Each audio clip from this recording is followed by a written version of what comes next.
Këtë vit në plazhe ka më shumë hapësira publike, por jo gjithmonë subjektet po zbatojnë rregullat e reja. Për të parë nga afër situatën, në Vlorë ishte ministre e turizmit Mirela Kumbaro dhe ministri i brendshëm Ervin Hoxha. Kemi pasur një ankesë të tillë në plazhin e Radhimës, ku praktikisht dhe aty hapësira nuk është kaq e madhe sa këtu.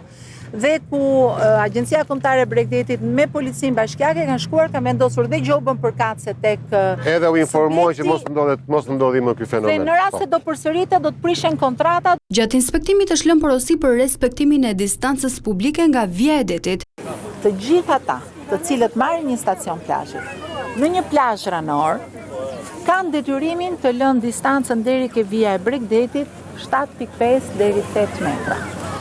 Në funksion dhe në shërbim të kujdo tjetër, që jo vetëm mund të shëtisi, por mund të vendosi peshqirin dhe tjetër. Në Bregdetin që është më i ngushtë dhe është përgjithsisht Bregdeti jon, kjo distancë nga Via e Bregdetit, nga Via Buza e Detit, deri tek radha e parë është 2.5 deri 3 metra, sepse janë plazhet më të ngushta. Ndërsa ministri i brendshëm tha se punonjësit e policisë do të jenë në terren në shërbime 12 orarshe.